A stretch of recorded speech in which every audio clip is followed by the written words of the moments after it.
night at my house, and 4 of my girlfriends are sitting around talking. Not just ordinary talk, but girl talk. My friends are here to trade top secret information.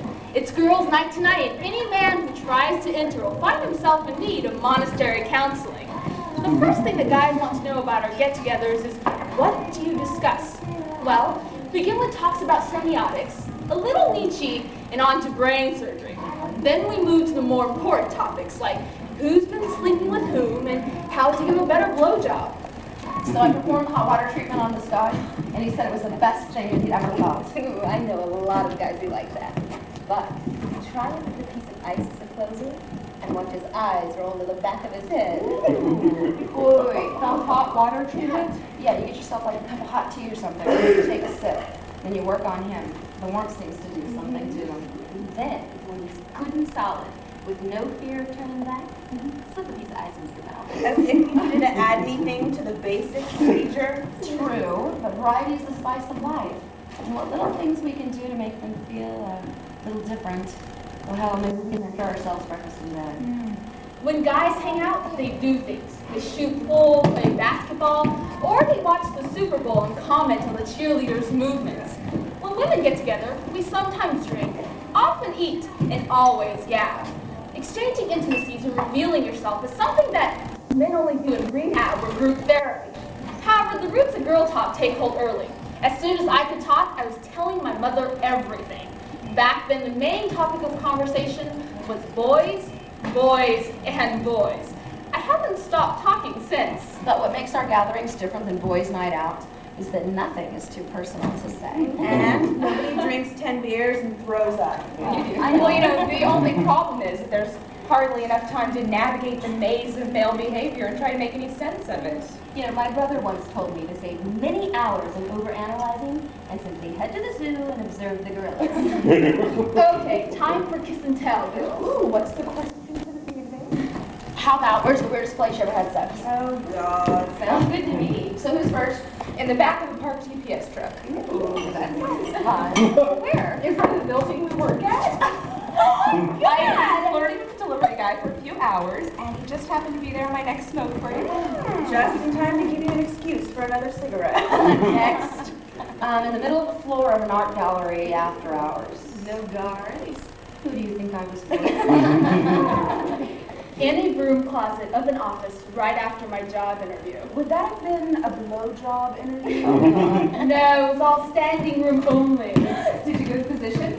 It took some doing, but we got about 4 positions. Did you get hired? No, I guess I shouldn't have fallen out of the closet. Oh, you're finally out of the club.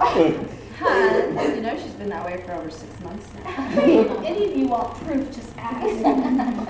The dressing room at Nordstrom's. That's the way to get a new outfit. Oh, I want the security Oh, yeah. video of that one.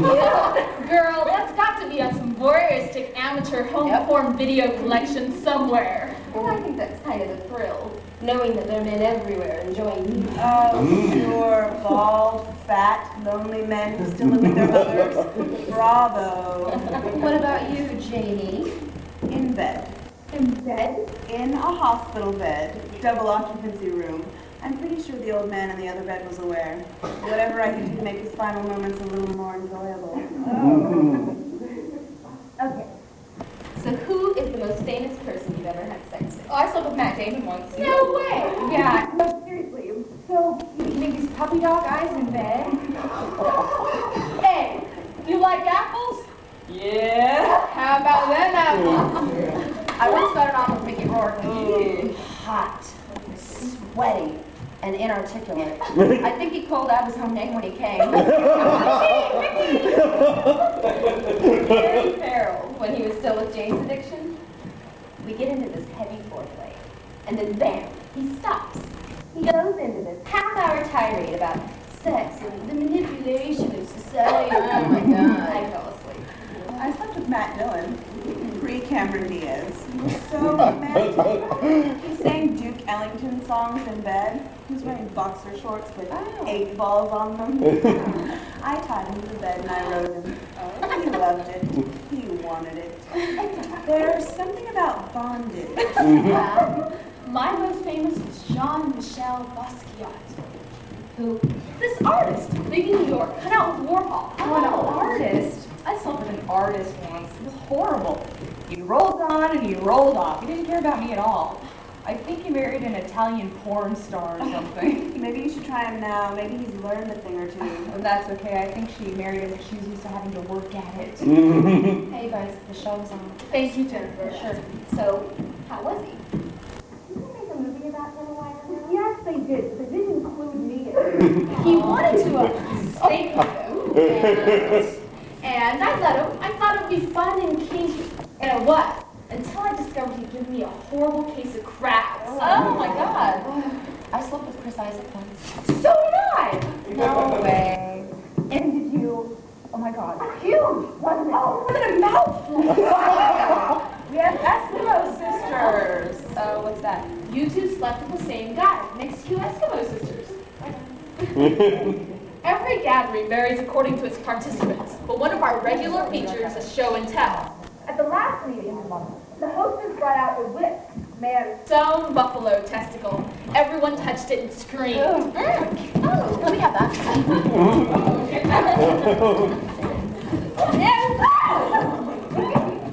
Okay, so do you guys ever do the Kegel exercise? Every morning, afternoon, evening? What's the Kegel exercise? It's a vaginal technique. A new disciple. Okay. Inhale. Tighten as you go up the elevator. Hold for 10. Exhale and release. And this works? Yes, you bet. Let's show her, girls. Come on. Okay, inhale and tighten up on 1. Hold. 2, 3, 4, 5, 6, 7, 8, 9, 10. Exhale and relax. Do you feel a burn, Julia? Yeah. Do you feel any tighter? Yeah. Move on to more thought-provoking subjects. Sure. Okay. Yeah. Well, you guys want to know what this guy asked me? What my masturbating technique was. I knew we couldn't do it. I'm asked that all the time by guys. So, how do you do yourself? I'm a hands-on kind of girl. Hey, I once did it while driving. I almost killed myself. But I like the idea of coming and going. You know, once when I was younger, I rubbed myself against our carpet. Well, it was a bit rough, but I really liked the deep pile of shag. Oh my God. I like the corner of my couch. Do you feel compelled to pull over to the side of the road when you drive past a furniture store? No, but the corner of my couch needs to be reupholstered. You know, I once stood up against a tree. Ouch. I think it was an oak. I used to slide down the staircase, the banister of the staircase at my parents' house, and you know, I would rub myself with that thing on the bottom. I think the teeth marks are still there. Oh, God. All I have to say is I have gained a fondness for my new shower head. I haven't been singing in the shower exactly, but there's a sound of joyous harmony that comes from there. Thank you. And so the evening goes. I can't divulge all the things we talk about. It's a secret, you know, between us girls. If guys heard everything we discussed, they would squirm. Stop feeling flattered that we spend so much time delving into their psyches and run for the hills. They would probably feel embarrassed for the entire species. Men should always remember that women never forget. And that's why we can't shut up. The gnarly root of manhood, the embodiment of libido. The penis is where life begins. Its mission, discovered in the early phases of puberty, is to Spread the seed. conquer the planet and penetrate the fuzzy void. To women, the penis is a peculiar organ. We believe that man's best friend is Actually, his penis. Like a dog, it is always happy to see us. enjoys being petted and often rubs itself against our legs. And we're not calling it or he, we're using pet names. An English friend of mine likes to call his Nigel or Cedric.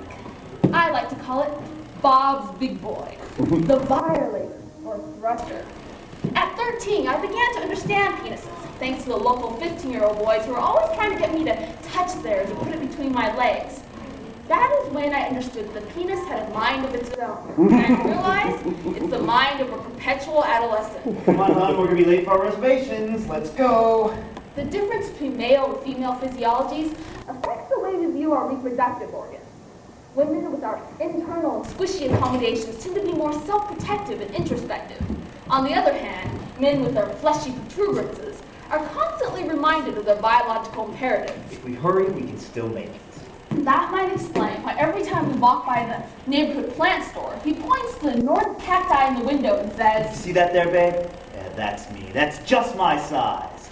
Women, conversely, do not walk by Dunkin' Donuts, eye the whole legs, and make the same comparison. Well, maybe if it was just a little bit bigger and didn't have all those thorns on it. It is no secret that men either brag or exaggerate the size of their maleness. I once overheard a couple of guys talk about a friend who was A two-tower. No way. I was there, man. At the gym. And you saw it? It was huge. He held up 2 towels with it and they were both wet. Wet? No way. I shit you not. You hear that, babe? According to Harper's Index, American men when polled claim the average length of their erect penis is 10 inches. Yeah? Well, I guess that would put me above average.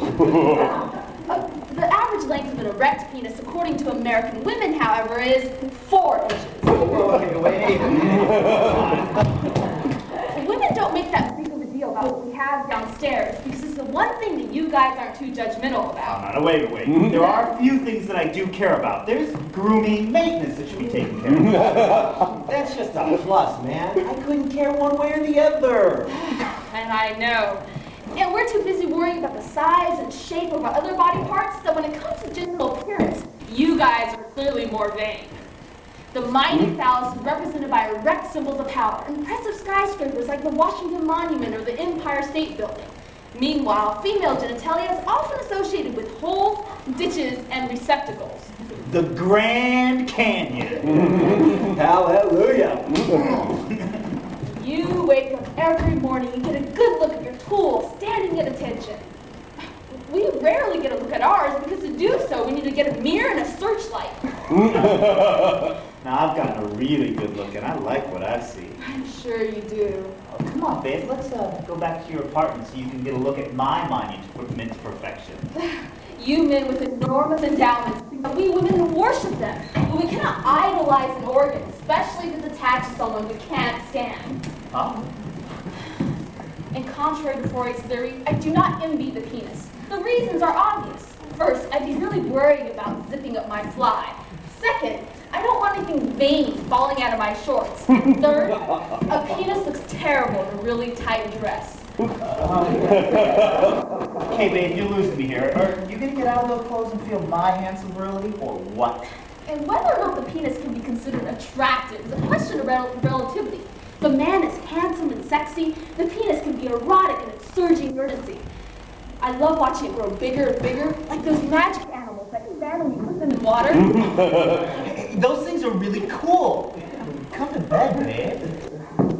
However, if I'm sitting in a crowded subway and some creep is standing in front of me shoving his sausage in my face, the penis becomes the ugliest appendage I've ever seen in my life.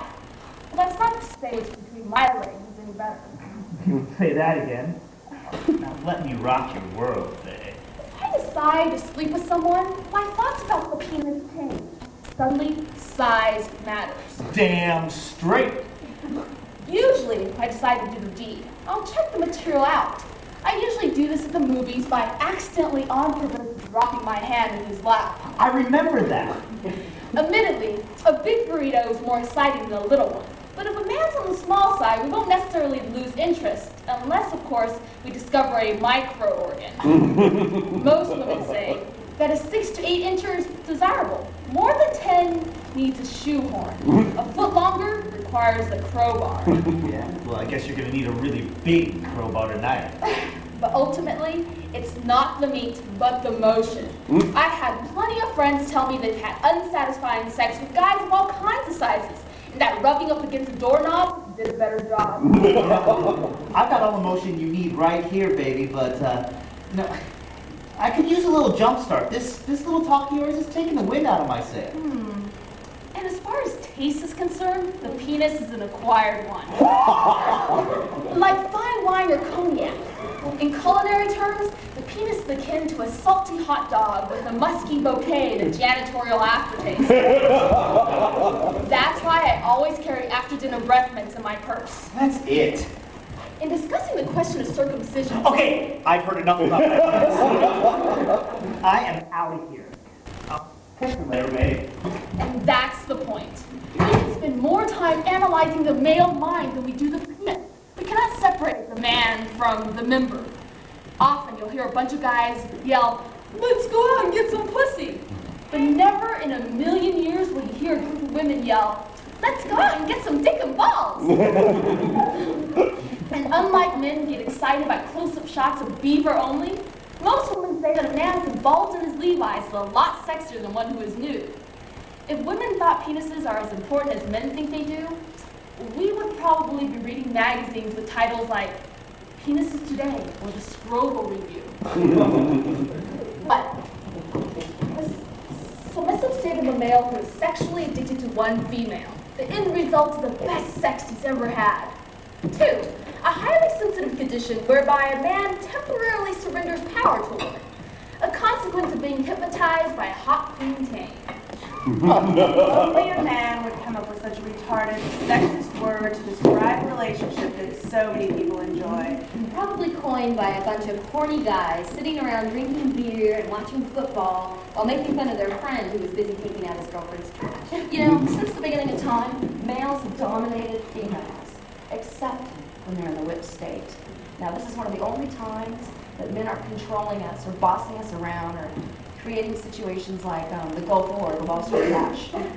We like being in the advantageous position for once. Nice, especially when I need my toilet cleaned. Well, you know, I mean, I like a guy who has an eager attitude and puts out a little effort to please. Pussy whipping has existed since Eve first forced Adam to bite into the apple. Hell, many men owe their achievements to the PW state. I mean, Napoleon wouldn't have gotten anywhere had it not been for Joseph. And the laws of pussy whipping are based on one simple paradox. Not very many men want to yield to a woman, yet even fewer can resist being seduced by one with erection-inducing capabilities. Let's take an example. Well, hello, beautiful ladies. To some men, domination can seem pretty great. He relishes relinquishing control and volunteers for tasks he would never ordinarily do, like putting up shelves or changing the oil in your car. Jake, I could use some help opening this jar. Oh, sure thing, hon. Whatever you need. You just ask. His girlfriend finds it endearing and sweet. His friends think it's pathetic. Man, are you whipped? But becoming pussy whipped is a gradual thing. Behavior changes. So does conversation. A pre-PW man will brag to his buddies about former conquests and rate women solely on their physical endowments. Post-PW, things are different. Yeah, man, I met this girl. She had the biggest hooters. I was in marshmallow heaven. Oh, yeah, sounds sweet. And that was her. Jake, my mother's coming over. Could you straighten up a bit? Conversation. I mean, did you get the impression she was schooled? Sure thing, hon. I'd love to. Get right on it. Stage 1 of PW could be described as the hot pants phase. He regresses to an animal-like state and realizes that he just can't get enough of that funky stuff. I think the living room needs to be painted, so I bought some baby blue paint and Paint? Well, that sounds like work to me, babe.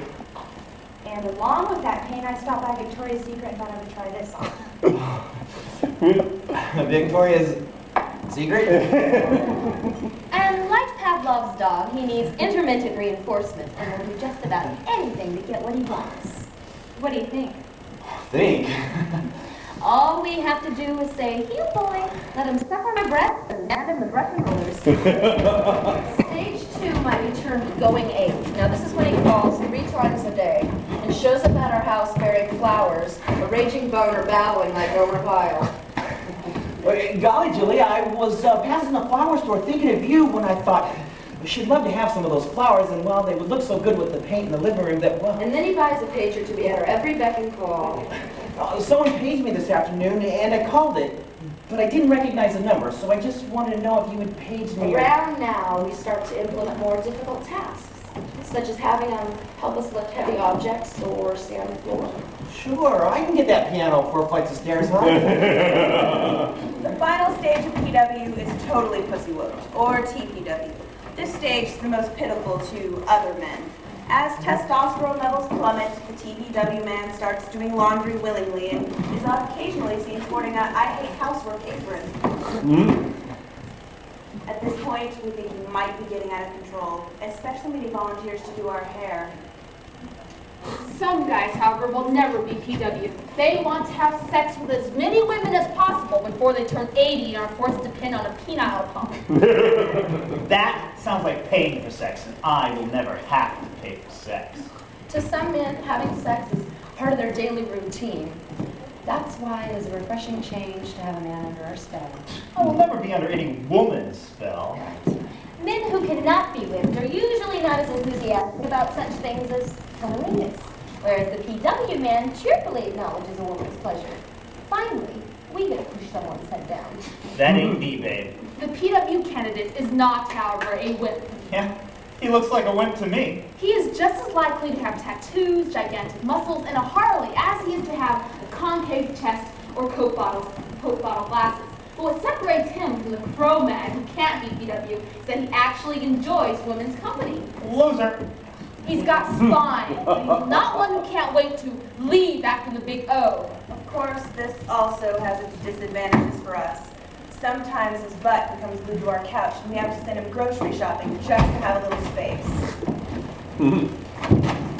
The man who thinks it's emasculating to come pussy whipped, relax. Really? You'll like it even though you won't admit it to your buddies. Sure, look at them, home alone with their hands. We appreciate the affection. It encourages us to rush out and buy sexy lingerie and learn those gyrational dance techniques from the How to Exotic Dance for Your Partner video.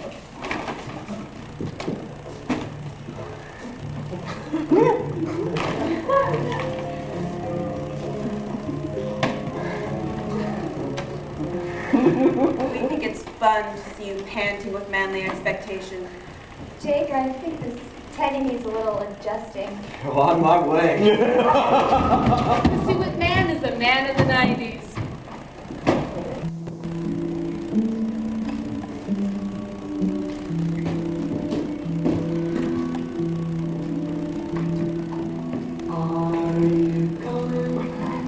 You never forget your first love.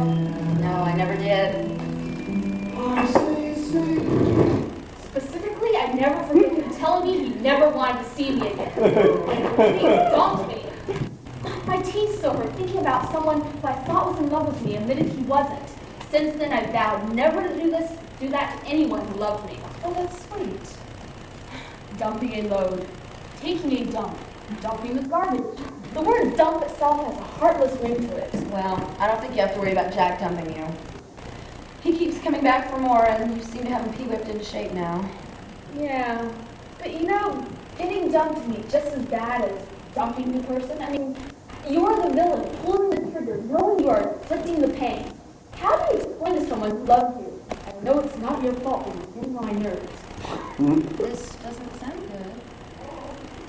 Most people would give anything for what I had. I know I would. A handsome hunk, affectionate, sensitive, and madly in love with me. Sounds good to me. But sometimes the sad part is that being loved is not enough to counter the increasing compatibility, the daily fights, and the deep down feeling that person is really not right for you. Does this mean you're dumping Jack? Dump Jack 3 days ago. And you're only telling me now? I didn't want to be dumped out of it. Well, no. Well, after I called it quits, he was shocked and felt a bit betrayed. And to add to my guilt, I asked Jessica to call him the next day after we called it splits to see if he was doing okay. She reported back that he sat up all night looking out a window and crying. My heart sank. I hate breaking his heart. Well, maybe it's not that bad. I mean, maybe he's at a bar right now, leading a conga line with his new girlfriend, who's a supermodel PhD billionaires. Okay, maybe not. So what happened? Well, I've been thinking about it for some time, and I decided the most noble way to do it would be person to person.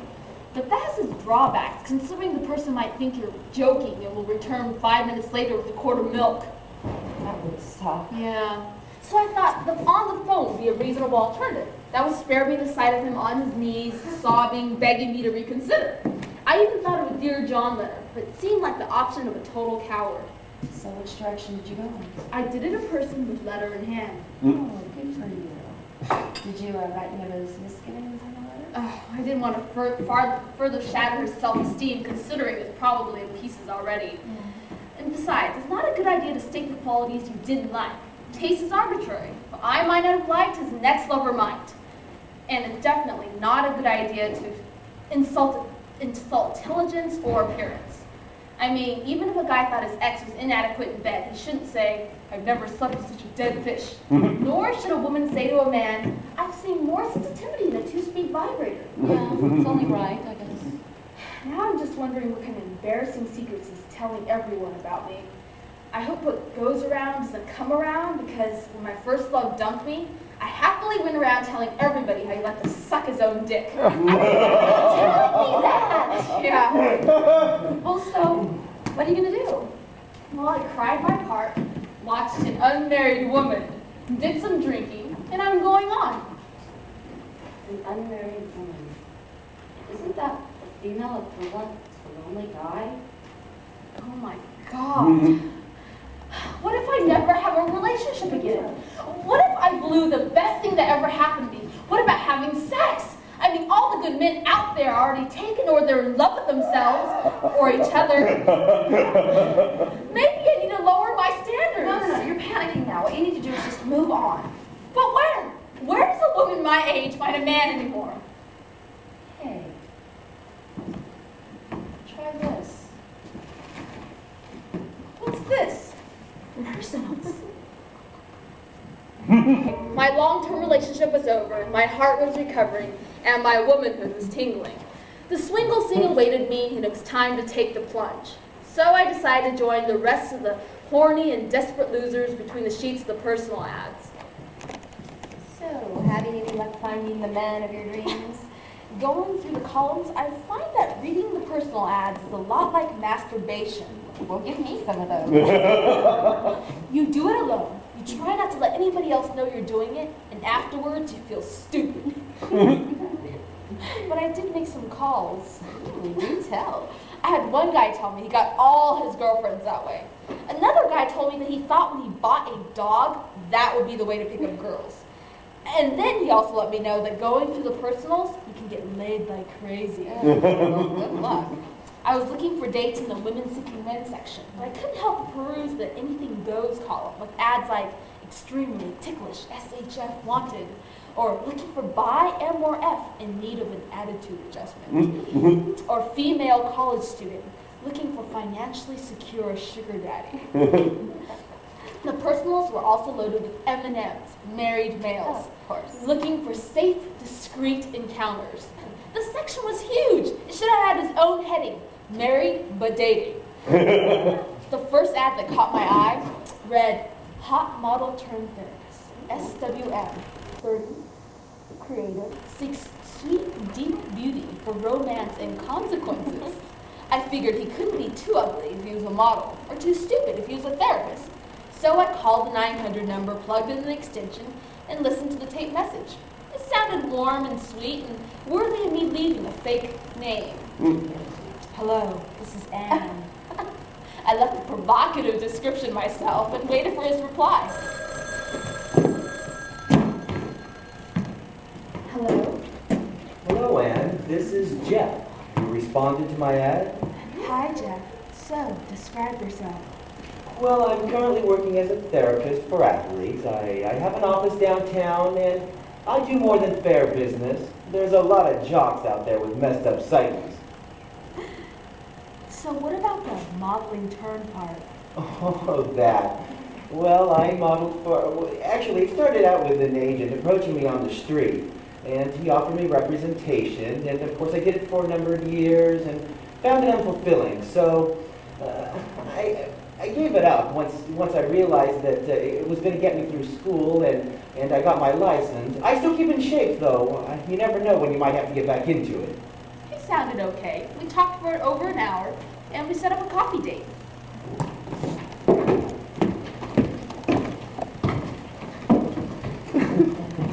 Hello, Anne. Hello, and goodbye. Oh my God.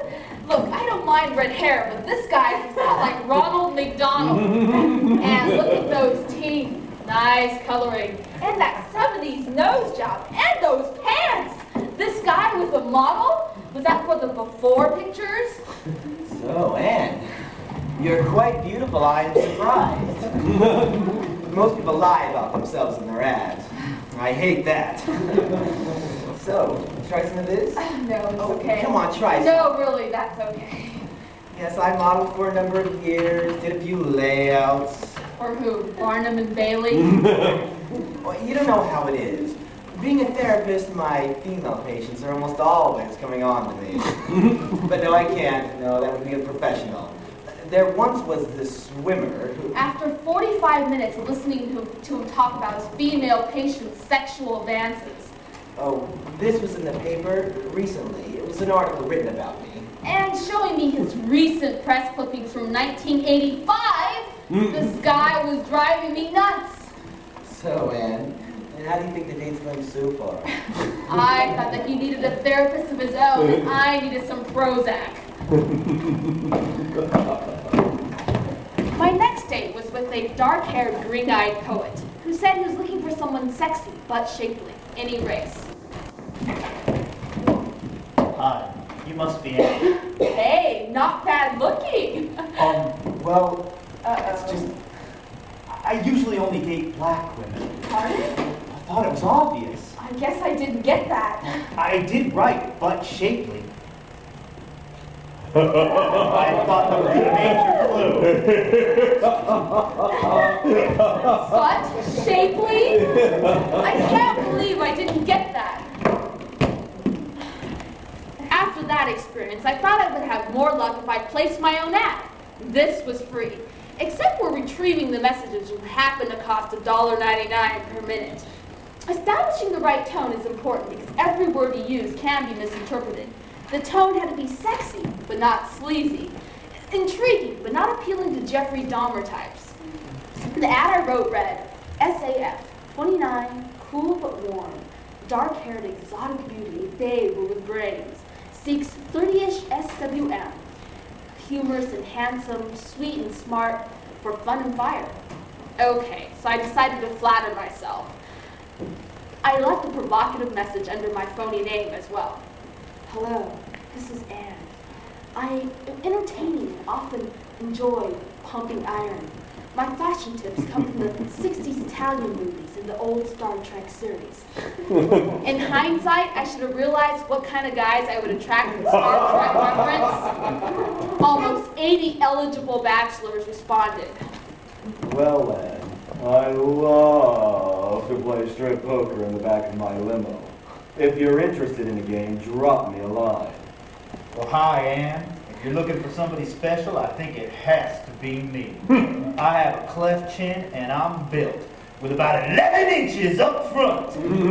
Well, I'm a four-wheel drive kind of guy. Maybe you'd like to join me for a bumpy ride in my Jeep. I'm 5'6". David Hasselhoff type. I eliminated most of these guys right off the bat. Some of them seemed to be reciting their descriptions, like the guy from Brooklyn who sounded like John Travolta from Saturday Night Fever, who robotically said that he enjoys the spontaneity of the city to the adventures of the outdoors. I called back 15 people, and we did that down to 9 dates. My first meeting was with the guy who said he had model looks and a genius IQ. When I finally met him, he turned out to be 41 instead of 31. And here we go.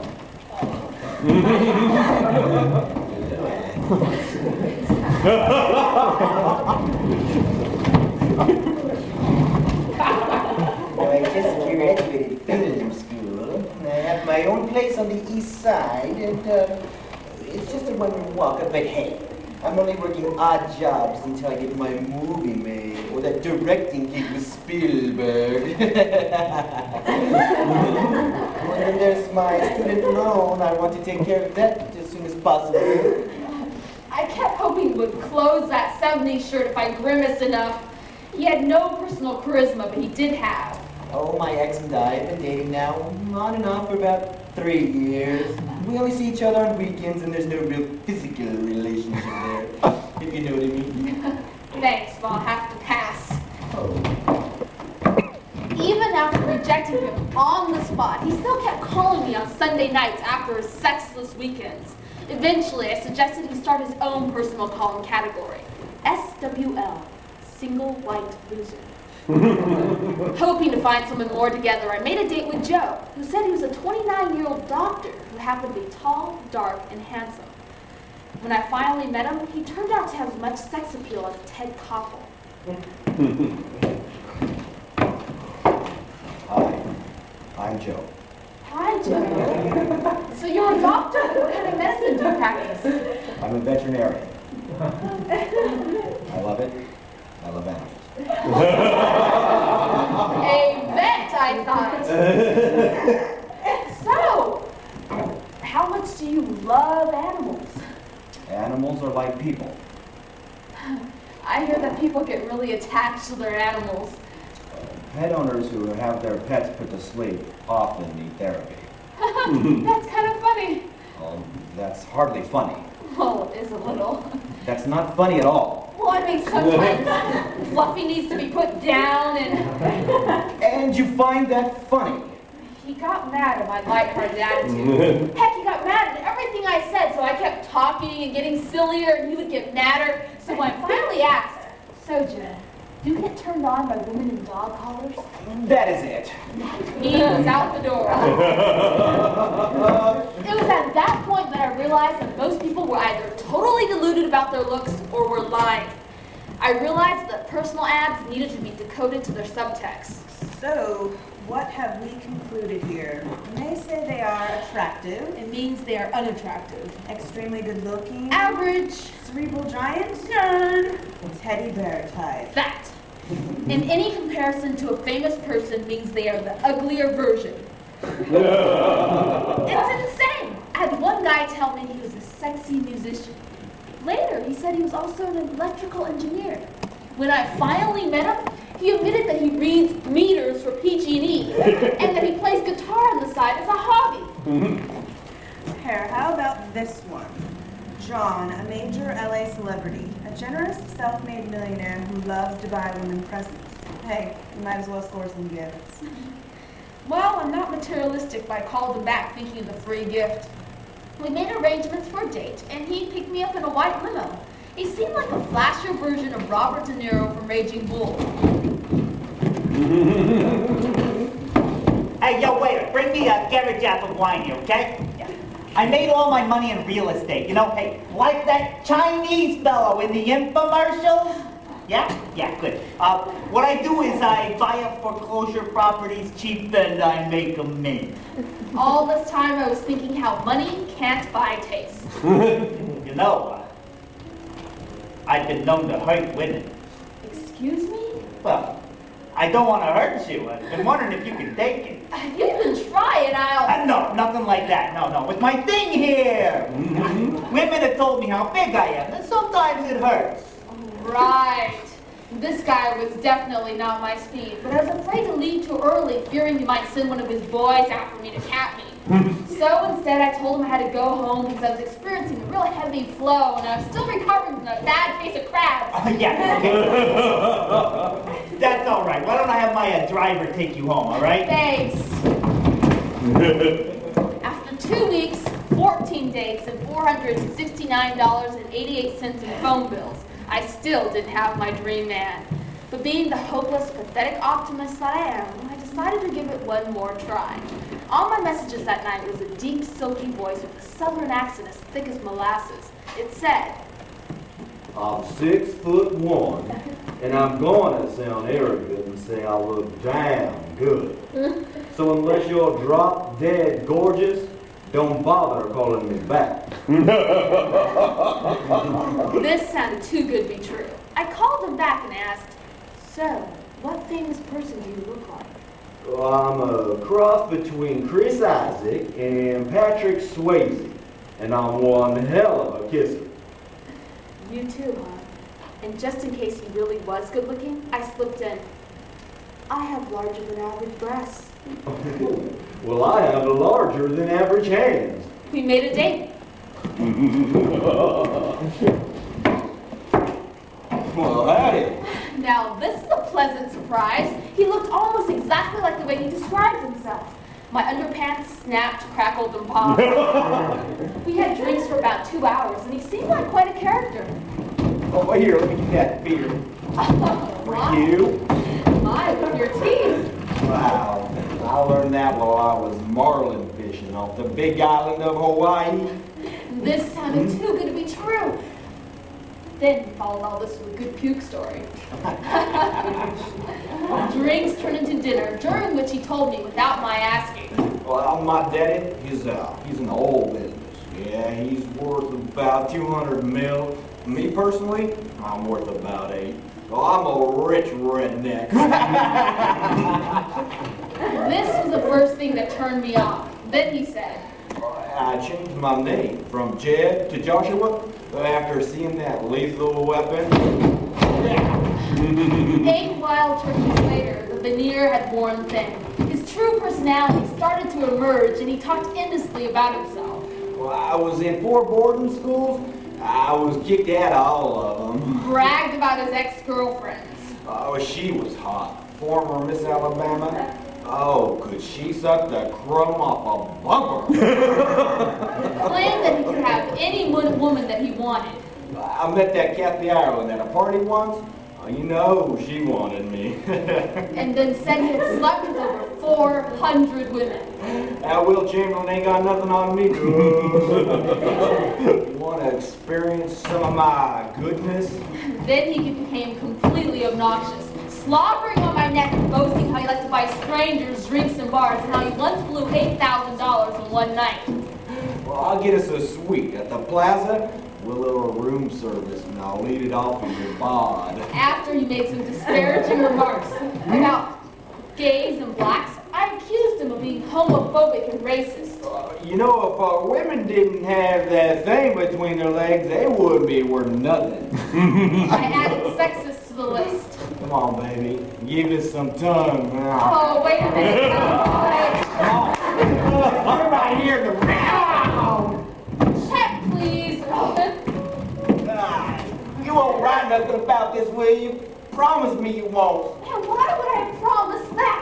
Well, I was thinking of running for political office. Oh, why don't you try the Supreme Court or the White House? Well, it's another Saturday night and I ain't got nobody. Juliet came over so I could have somebody to complain to about turning into a dateless hag. You know, getting laid is not the problem. Finding someone that doesn't irritate me the next morning is. Well, you could always join a video dating service. Or we could turn lesbo. I think I'll go with the video dating service suggestion. Too bad. You're lost. Hey, I'm not totally dismissing the other idea. So where are you going to find one? Well, I thought I'd let my fingers do the walking. Hey, let's look under dating. Good idea. And there's a number of listings. I'll give this one a call. A personal introduction service. Oh, and here's one that promises video exchanges with selective members. Oh, here's one. Fields exclusive dating service. Meet new people. Love, friendship, happiness. Ask them why they haven't been shut down. Hello, I'm looking for a man. Come right on over. I'll give you 5 men today.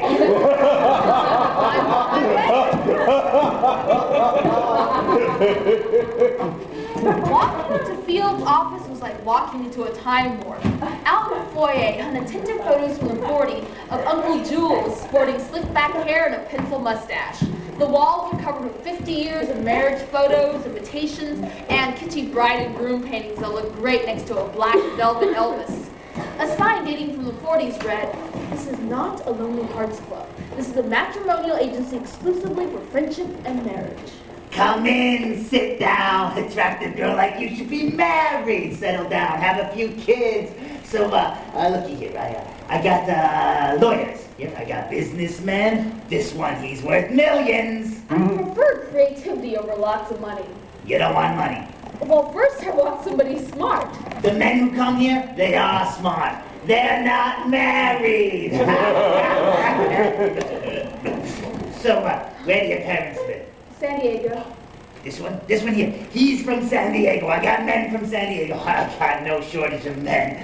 Here, this one, he's from Oceanside. Why go looking when you could stay right here? Do you have more photos or videos? Nobody looks like they're doing a photograph anyway. You see their picture when you see her. You give me $500, I'll give you 5 names today. Well, I'll have to think about this. Oh, what's to think about? Attractive girl like you should be married, settle down, have a few kids. You accept cash. I don't have any cash. I'll wait for you to go across the street to the ATM. How much do you have on you? I'll take a $100 deposit, $50 deposit. I've got $5. Oh, that'll be great. So, attractive girl like you should be married.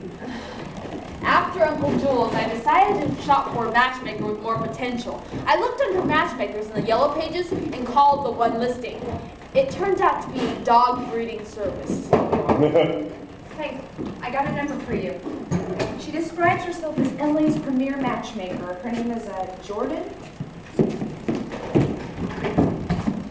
Honey, I will get you the man of your dreams, and you'll get him the old-fashioned way, by paying for him. I made an appointment.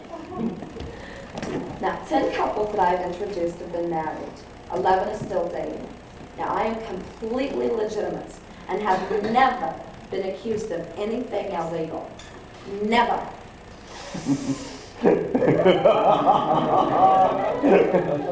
Now, I pre-screen each applicant.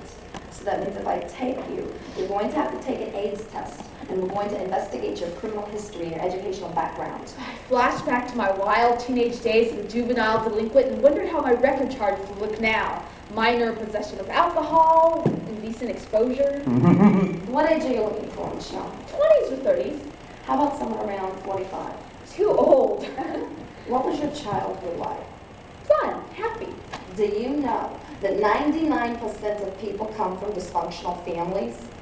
Now, would you consider going out with someone who has lots of problems but has been working them out for the last 20 years? She probably had a real mess which she thought was perfect for me. You really should be more flexible, hon. What is the fee for your services? $10,000. I nearly flew out of my shoes. That's a little high for me. Well, maybe your parents can help you out. I mean, think of it as an investment. I'll be your friend, your love coach. I personally will go out to parties or art openings, pick out men and arrange an introduction. For just a small additional fee, I can do special searches out of town. It was at that point that I realized a matchmaker is somewhere between a personal shopper and a pimp. The third matchmaker I contacted preferred to be called An executive heart hunter. My service is for successful overachievers who are looking for a more meaningful relationship. For them, I provide social management. The cost is $2,000, and that's for 2.5 years, including a subscription to the highly classifieds. That is a monthly newsletter listing 100 hopefuls in their personal ads. Who else have you called? First there was Fields. Oh my! Well, he's right out of a Mel Brooks movie. Then there was Jordan. Jordan? Oh, well, she used to work for that matchmaker named Helena, who was indicted for fraud. Did she assure you that she was legal? Mm-hmm. Well, I would not consider them my peers, not by any means. With my service, I let people choose each other, and then I become their guidance counselor. Well, it's a process and filtered way to meet someone. I was used to my coffee filter, but not my men. I continued my search. I found a service listed as the uncommon dating service with world-class introductions, run by a woman named Jess. The $700 fee seemed like a bargain by comparison. She had been doing this for a number of years, beginning in the 40s when... The first couple that I fixed up was a buxom brunette with a gangster. Envisioning a young mafioso suckling my breast, I wrote out a check. I want you to think of Peaches and Scarlett O'Hara. You don't want to come off too strong. That can be intimidating to a man. Little does she know, I've been known to light my farts on the second date. And you don't want to judge on looks alone. Guys do, why can't I? Because, my dear, you'll be a bachelor girl for a very, very long time. And you also want to avoid the issue of chronological age. The issue of age. is a very sensitive one. Translation, we have a lot of old men who want young broads. Michelle, you're a lovely girl with a lovely face and a darling figure. But, your hair is going to take some getting used to. Translation, be a lot easier setting you up if your hair wasn't so slutty. Now, I want you to always use protection. I want you to use 2 condoms if you're going to, you're not. Now, here's your first date. His name is Jason. He's a 38-year-old investment banker. He's looking for a woman from a good family who can be a social asset. He's very all-American, very good looking. I could never get a good look at his picture because Jess kept her thumb over it the entire time. When I finally met him, I tried not to be too disappointed.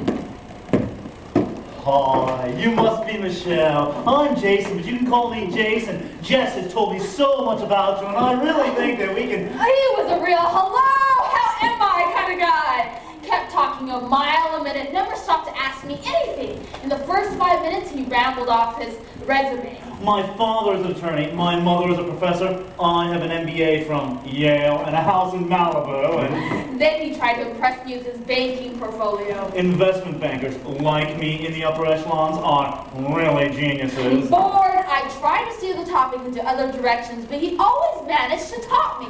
Mozart is the only music I listen to. No, the St. James is a much nicer hotel. I don't understand what was so funny about theirs. Something about Mary. I walked out. At that point, so did I. Bachelor number 2 was Jet. At 45, he was older than what I wanted, but Jess assured me. Now, chose somebody that you don't want to pass on. He's a classical flutist with a symphony, and he writes advertising jingles on the side.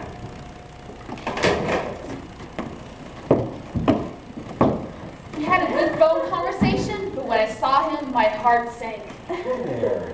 Half bald, bad mustache, barrel chest, and fat stomach. But the worst part is he turned out to be very likable. I know.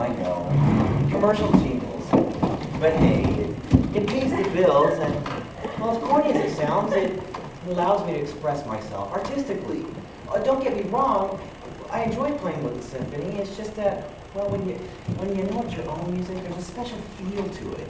Don't you get that feeling in writing? Yeah, I love getting paid for writing my own ideas. It's a perk not many other occupations have. Your own creative freedom. This was so sad. We talked about everything, from the nature of creativity to insanity and Camus. You know, you have to wonder about those people talking to themselves on the street. Are they really crazy, or are they really talking to someone and we just can't hear them? Making us the crazy ones. He was so charming that for a second I fantasized about having sex with him, with a bag over his head. But I couldn't follow through. You know, you remind me of Margaret Cho. Margaret Cho, great.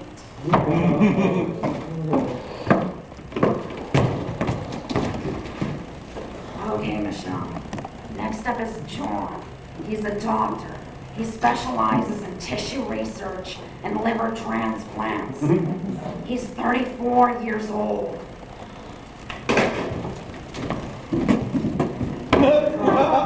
Hi, Michelle. Oh, tissue research, how interesting. Oh, that was a mistake. Oh, yeah, let me tell you, in my research, I have found that in isolated tissue cultures, The monologue went on for 15 minutes.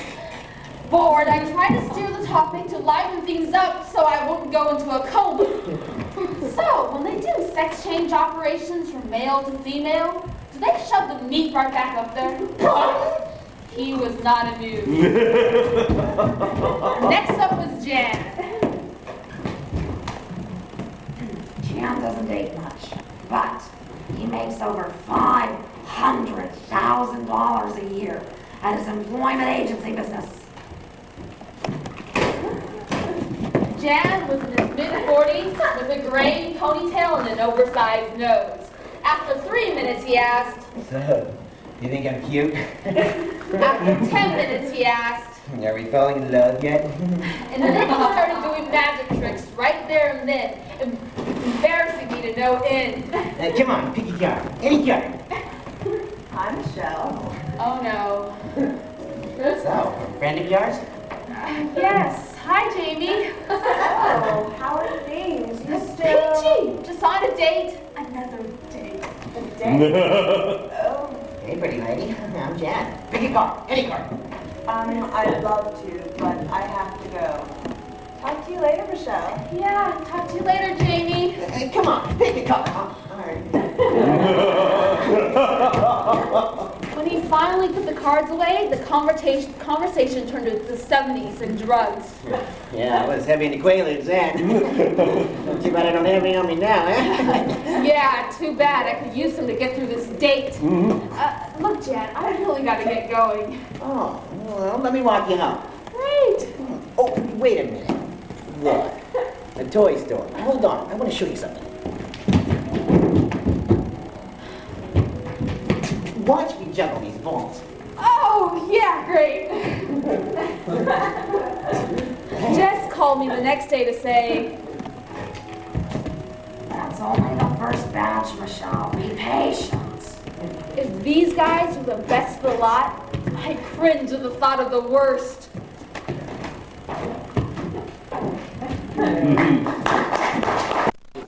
Fine there. But that was part of the excitement. Who calls these things, I thought? Maybe it'd be like Love Connection on the phone. Who knows? Maybe Mr. Right was out there calling the line for a goof. First, I called 1-900-999-EASY at 95 cents per minute. The ad for this line begins with the camera zooming in on the biceps of some hunky guy talking on the phone while in a steam room.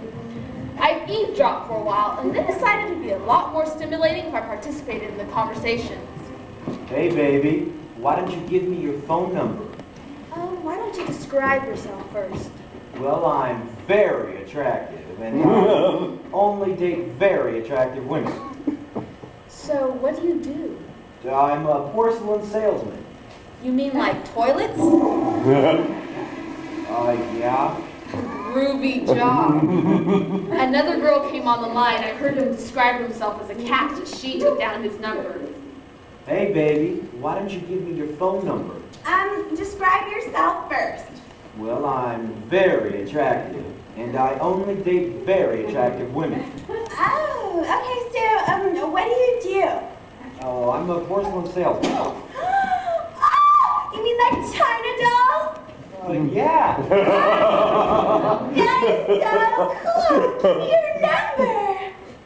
So, Michelle, why don't you describe yourself? Well, I'm firm with the right amount of flesh, especially in the chest area. And I'm dark and sultry with legs that can crush you like a vise. After that, male voices came out of the woodwork. Hello. So, Michelle, do you like the Hollywood Bowl? No. Do you like to ski? No. Do you like the beach? No. Do you like to spend your afternoons with small children? No! After I said no to 3 more of his questions, he asked me if I wanted to take down his number. Another guy with an anxious voice got on the line. I'm 23 and I live in Newport. Where are you from? LA, Hollywood Hills. Ooh, does that mean you're an artsy actress chick? Translation, loose and kinky. That turns me on. No, I mean writer. Oh, well that probably means you're not that great looking. Well, hey, maybe I happen to write pornography. Does that make me any better looking? After I called 2 more lines, the party line and 1-900-CHAT, I decided that I needed to set up my own rating system based on answers to my interview questions. Well, I live in Garden Grove. -5 points. Well, I sell plastic tablecloths. -8 points. I'm married. -15 points. Well, how you look? Where you live? Incomplete sentences, bad grammar. -20 points. I decided to try my rating system at 3 o'clock in the morning on a Saturday night. I called 550-GAB after I saw a commercial for it. This line lives up to his advertising image and demonstrates that as price goes down, so does quality. The ad for this line features, well, see for yourself. This is crazy, Gabby. And you gotta be crazy to spend 95 cents a minute when you can spend 20 cents the first minute and 10 cents after that. A blonde bimbo in a bikini comes out, blows a horn, and makes cooing noises as he yells, "Let the party begin!"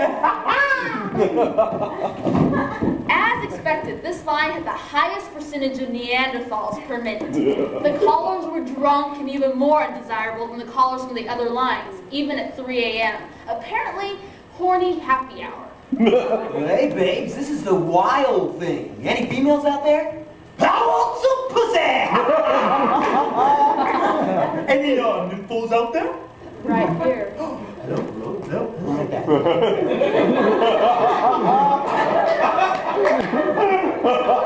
Another girl named Janet got on the line, and everybody thought it was her. Hi, I'm Janet. Janet, how big are your breasts? They're, nice. I don't think she was ready for that. I'm all tied up and I'm playing with Suddenly, I was part of a phone orgy. So, do you like to give head? Only if it's big enough. Before I could lower myself any further. I called the number again the next day in the afternoon. Most of the callers were calling from work, running up the phone bills to their unsuspecting employers, all the while pretending to be working. After describing myself as really hot looking to a new prospect named Jean-Luc, another guy got on the line and asked, If you're so hot looking, why are you calling up these lines for dates? He hung up before I could respond. After that, I thought I had enough. But I tried several more lines to no avail, including a teen line where I overheard two kids making arrangements to meet and beat each other up, and another where I heard some old guy trying to pick up with some jailbait. So, why don't you give me your number? You're too old for me. But I have experience on my side. Get off the line, Grandpa! After that, I definitely thought I was it. But like any new addiction, it had to be done again. I called 1-900-999-LUCK. Hello. Who's out there? This is Jet. Oh, hi, Jet. This is Michelle. Hello. Once again, I hear 5 guys on the line vying for one female. So, Michelle, what kind of guy are you looking for? Well, I want a guy who's handsome, cool, and intelligent. In unison, they both hung. The unromantic latex devices that sanitizes for our own protection, a boy's best friend. They're part of the modern man's wardrobe. They're an extra sock for that third leg. Well, you know, it's not like condoms are new. What do you mean? In the Middle Ages, slaughterhouse workers discovered that animal intestines conveniently fit over the penis. I hate to think how they realized that. Fallopius, discoverer of our beloved tubes, told men to wear a linen condom tied at the base with a red ribbon. Wow, you're like the condom queen. She's full of shit. But I did a report on this in college. Did you know that the word condom is derived from the Latin word? Hey, well, the embarrassment that men feel in buying prophylactics, now that hasn't disappeared. Well, hey, today both men and women buy condoms. We share the responsibility and the shopping experience. Do you know some guys were brought up to believe that a condom in their wallet was a badge of playboyhood? Women slip them into their handbags as a matter of safety and convenience. My problem is that whenever I go to the drugstore to buy some, inevitably 4 male sales clerks emerge from the woodwork eager to serve. No kidding, especially when they're standing in front of boxes with names like Climax, Night Rider, Deep Stroker. Just like lovers, you should be selective about your condoms. Well, you know, from our report, I road tested a few brands with a willing volunteer. And which did you try out? First up was the Vibrib. The package promised extra raised ribs for an added dimension of pleasure for her. And? Oh, I don't know what the guy who invented these was thinking, but instead of experiencing pleasurable friction, I felt like I was being humped. stomped while driving over speed bumps. Have you tried those Minter brand condoms advertised in the female magazines? They're marketed directly for us. Yeah, they come in those pudding snack pack things with an applicator. It's a thick, flesh-colored rubber hood thing that looks like a cross between a receptacle tip and a baby bottle nipple. Yeah, what is up with things being ribbed? Makes me wonder about that McRib sandwich. According to the instructions, I was supposed to slip the applicator over the erection and squeeze to create an airtight seal. Right. The sight of that thing really dampened the mood. I mean, it made the penis look like it was wearing a lampshade.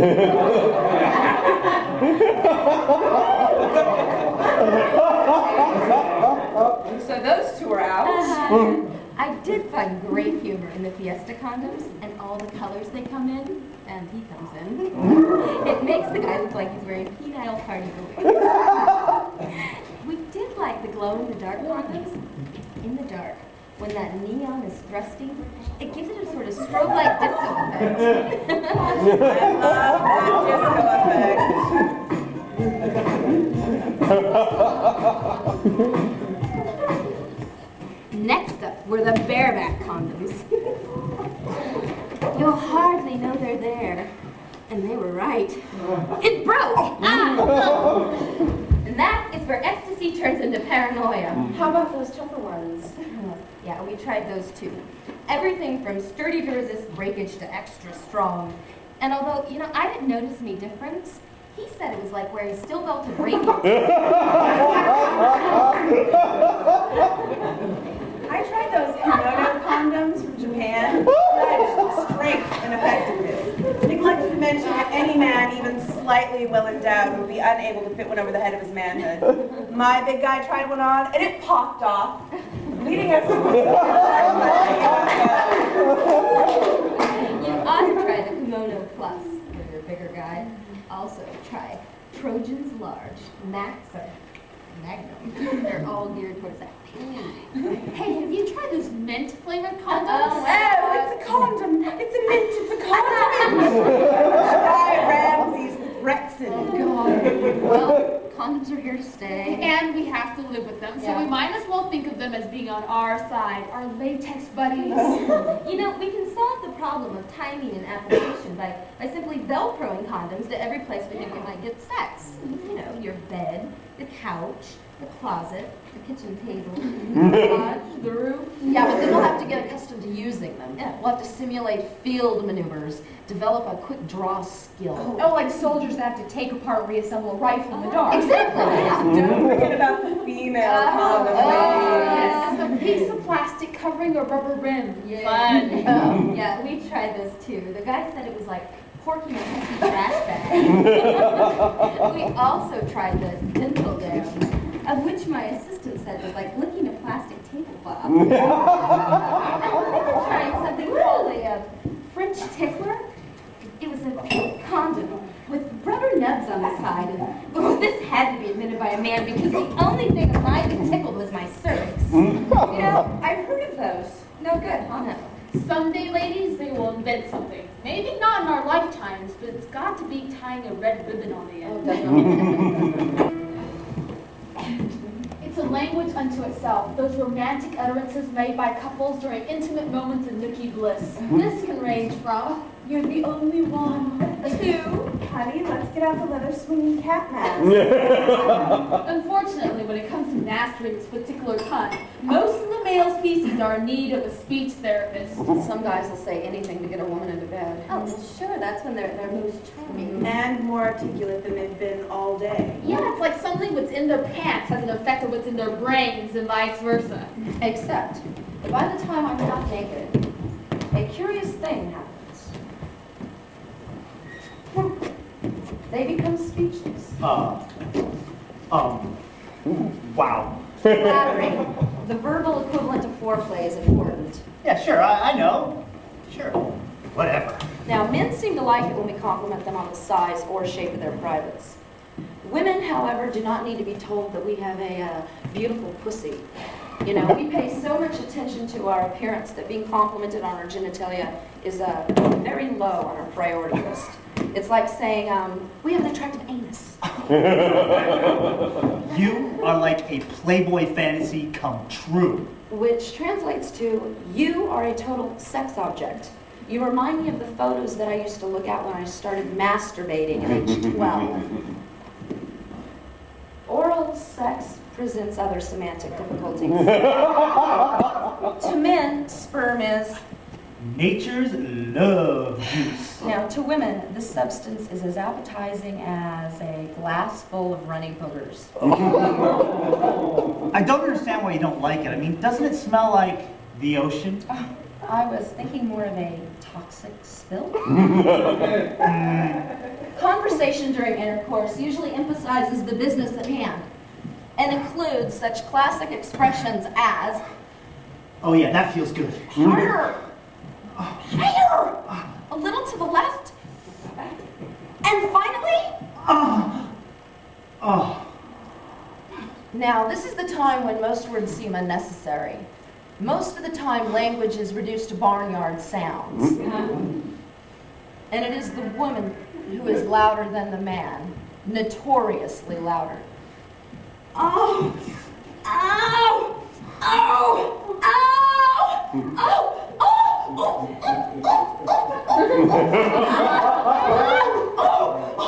oh, yeah,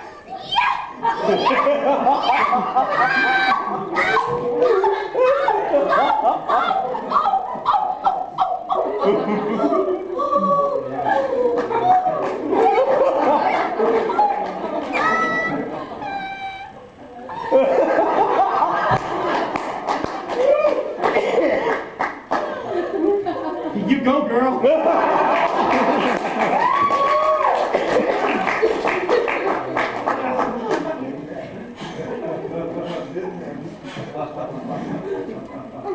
But a man's true character is revealed after sex. Now, this is when women find out if their guys really like them or if they're total jerks. Now, depending on the situation, a woman will either feel vulnerable, romantic, or emotional after sex. But most men are more concerned with their fluid loss and may say something like, I'm real thirsty. Could you get me a glass of water, babe? I'm about a quart low here. oh, great. It's great. Give me this.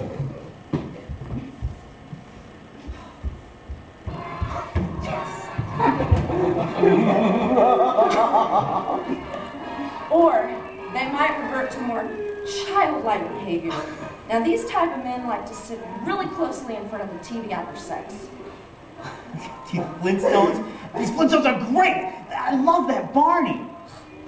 Moments like these are especially horrifying to a woman because she's just realized she's copulated with a moron. Huh? The love 'em and leave 'em type are just as bad. These guys can't wait to get you in the sack and can't wait to make an exit. They're not interested in engaging in any conversation other than... See where my shoes went, babe? Any smoothness that they demonstrated before sex goes right out the window once the act is over. And they usually say something stupid like, Gee, never realized you had such a big butt. to sophisticated women, the jock mentality is the worst.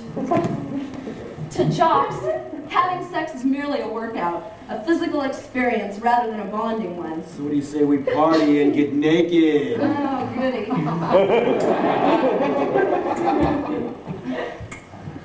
During sex, they narrate as if at a sporting event and we're their own cheering section. Go! Go! Yeah! Yeah!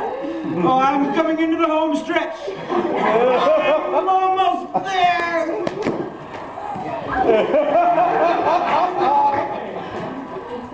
By this time, the woman is so turned off, all she can do is send this guy to the bench.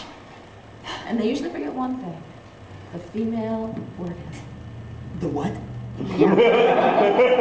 Their climax is usually followed by a nice slap on the ass and a line like, You're a team player. and then they roll over and they go to sleep. I don't want to be talked to in bed as if I'm a sports fan. I want a gentleman who's not afraid of a little pillow talk, sweet and sexy. I want to be showered with sincere compliments, not insulting dumb guy statements. I want a sensitive lover who's not afraid to express himself. Maybe a cross between Romeo and Fabio. And I don't want to be told to sleep on the wet spot! While we're on the subject of talking, I'd like to express my opinion about other oral pleasures. Let's hear it. Well, in my experience, from listening to you all, it seems like only 50% of the male population are the true oral fans. Hey, that data is confirmed by the 2-to-1 ratio of men on the street screaming, "Blow me!" Stare at my face! Men are so anxious to just stick it in, they bypass cunnilingus altogether. Well, most are just selfish and don't get any satisfaction out of giving someone else pleasure. Heaven forbid. Well, I mean, come on. Our culture traditionally teaches men to conquer and women to serve. So guys are usually in a comfortable, taking a submissive stance. Consequently, when they're on their knees, it's easier to see whether they're selfish or really enjoy giving us pleasure. Yeah, it also lets us see what they look like with a mustache. And then there are the men who fear the smell. Dun, dun, dun. Yeah, but they never cringe from a tuna sandwich. Now, you know, I can understand this one. I know I have dove my head between a pair of legs, intending on driving him wild with my oral skills, only to stop after I caught wind of something that resembled a urinal. You know, I can understand these guys not wanting to lick something that at times seems like a wedge of Limburger cheese with a really bad toupee. But hey, you have to salute the other half of the population who are the cunnilingus enthusiasts. You're here. That's true. You know, I remember the first time that somebody dove between my legs. Unfortunately, it didn't happen until I was 23.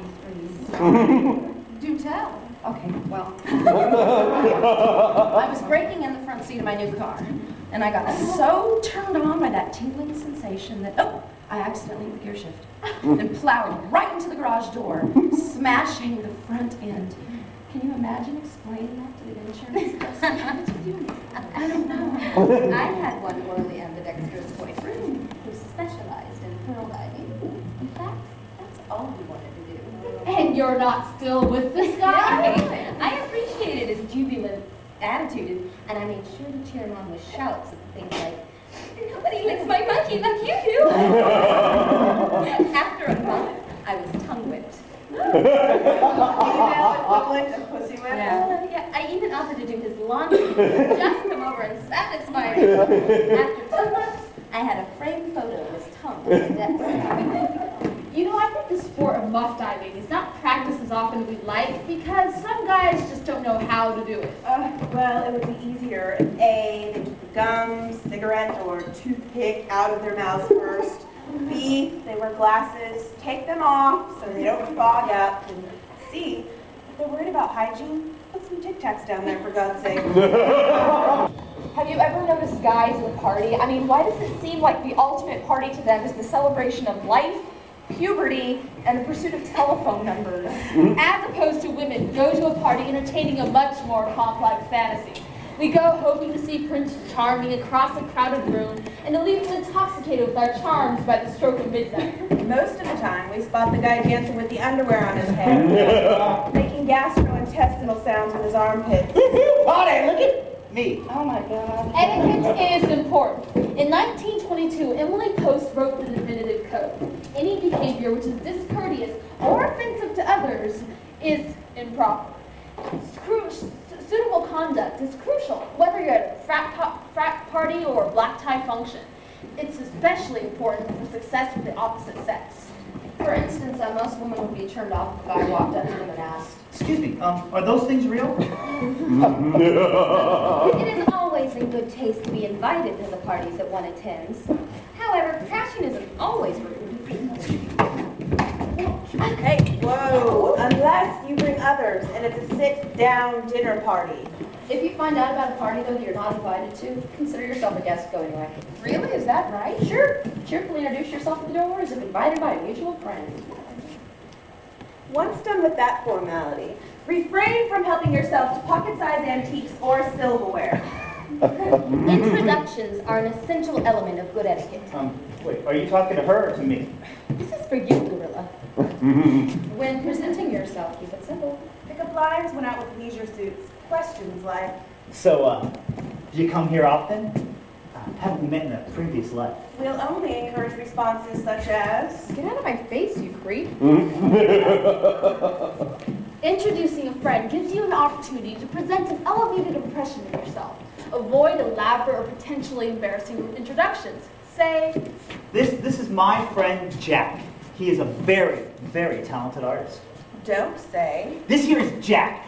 He's the richest man in Burbank, and in school his nickname was Kielbasa Man.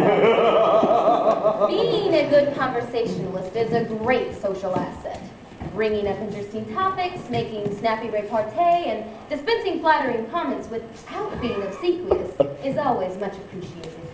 discussion of hemorrhoids is only permissible if a woman brings it up first, and it is preceded by erudite ruminations on such topics as existential philosophy, thermodynamics, or that paradox of Maupassant. What?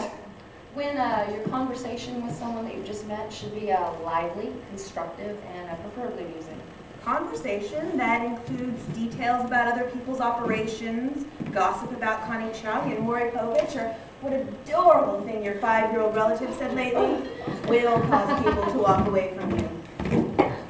Good table manners always apply at parties. And while using the correct fork is not required at an informal do, avoid picking your teeth with one. Ow. It's usually a good idea to separate eating from mingling to avoid being caught with spinach stuck to your teeth or fermenting brie breath. I'm sorry, what did you say? Oh, God. Also, try not to pick up where germs will make small talk. They will quickly transform into projectile missiles in mid-sentence. And resist the temptation to chew your food and display it on your tongue. It is considered bad form. Also refrain from chewing a handful of pretzels, spitting it out onto a plate, shaping the mixture into a ball, and telling others. Hey, the dip over there is delicious. Of course, eating pigs in a blanket, drinking killer punches, and doing the conga lie eventually take their toll. Puking etiquette is always an individual and circumstantial matter. You know, when to puke is not usually totally up to you, but where to is something you might have some control over. I don't feel so good.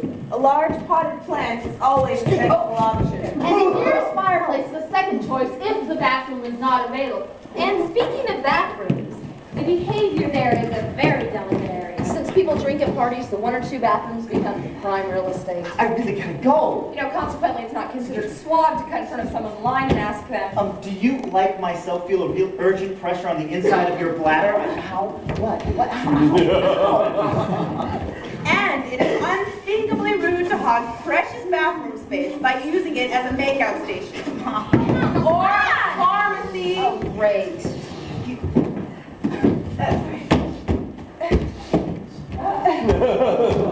Worse yet, do not plug your nose and fan the air as someone exits, especially if it's a person you're interested in. Oh man, that reeks!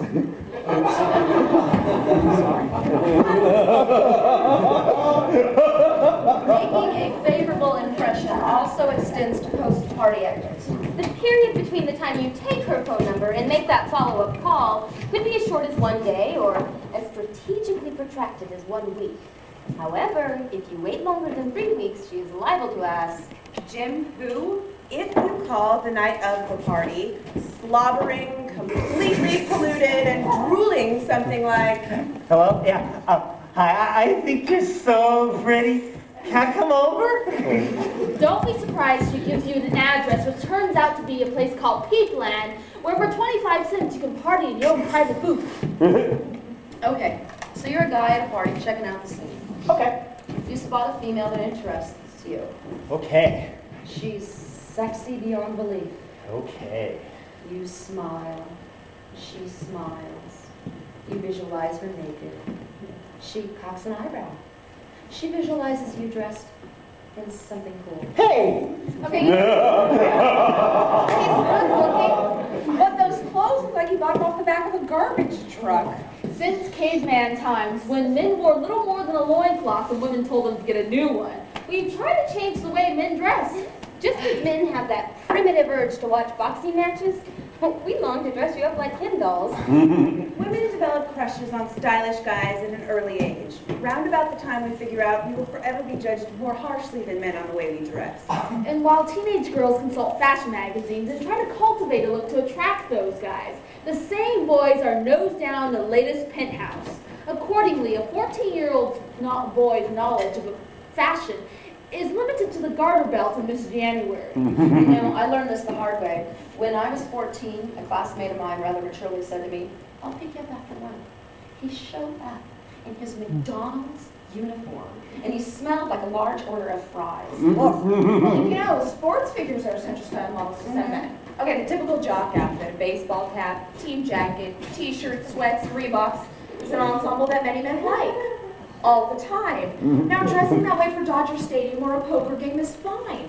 But I don't know many women, other than former cheerleaders, who want to go out to dinner with a guy dressed like a 7th grade gym teacher. You know, we're not trying to nag. We just want to be with someone that we can be proud to be with. Okay, we admit it. We want a guy who we can parade around like the prize bull at the state fair. Now that is why I stock the dresser with a men's house jacket. And when I ask him to put it on, if he says, Why? I just tell him, because we're going to a costume party. Okay. Breaking the news to someone that he dresses like a real zero can be a little tricky.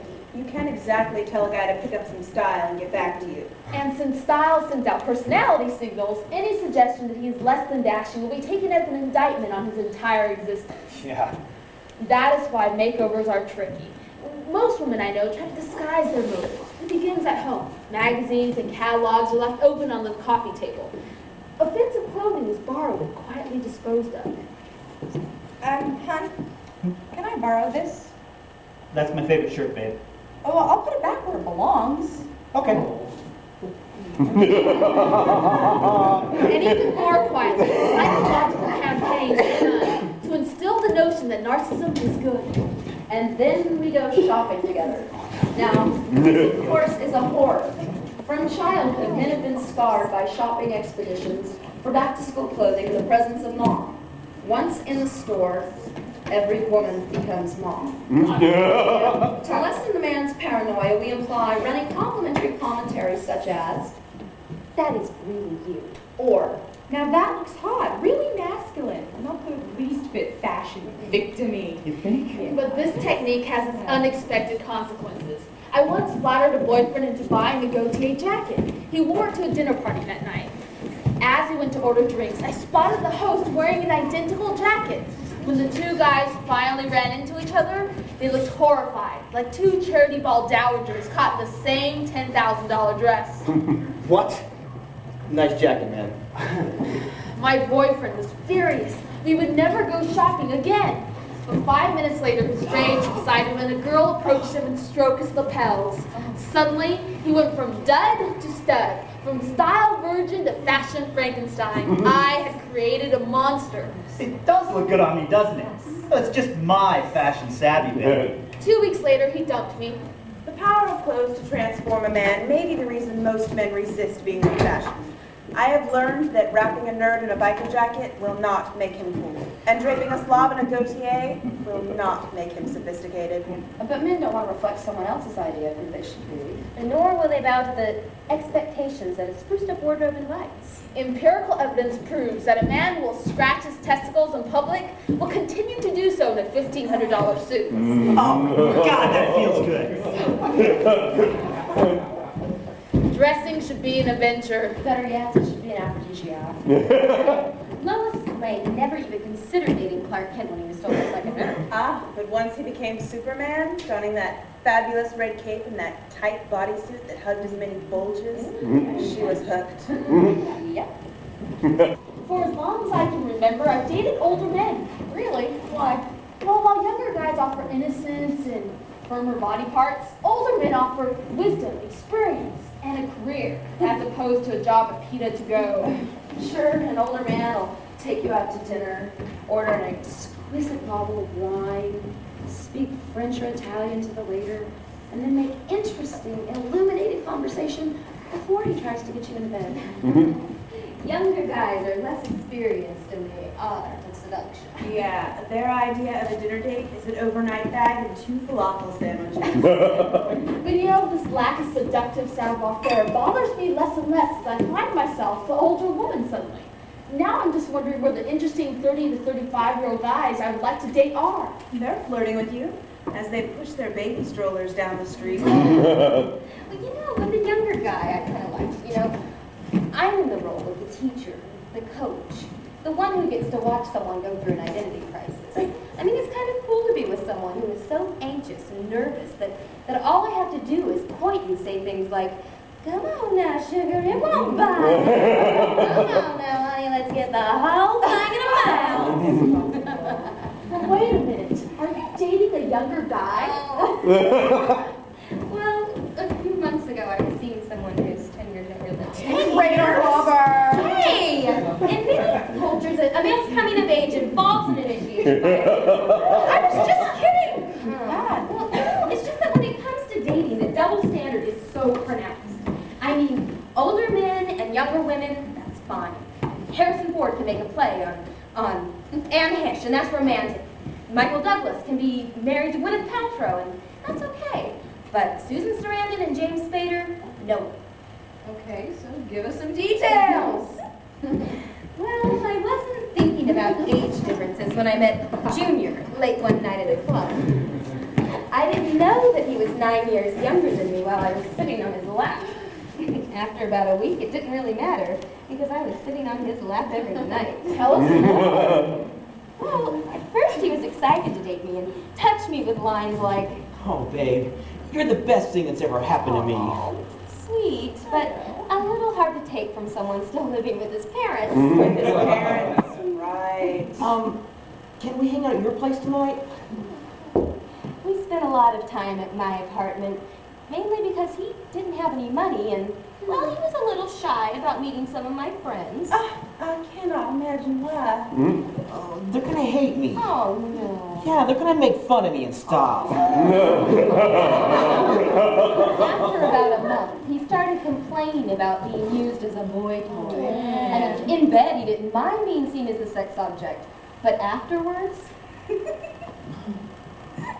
wanted me to respect him for his mind.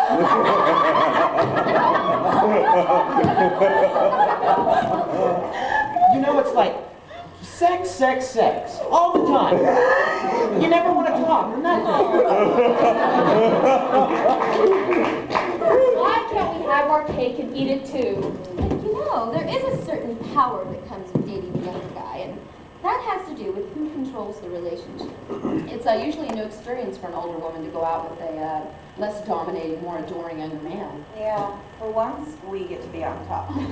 Well, you know, I had a 32-year-old friend who confessed to a passionate 2-month affair with a 16-year-old pizza delivery boy she met behind the counter. Apparently, he had an extra large pepperoni and delivered in less than 30 minutes.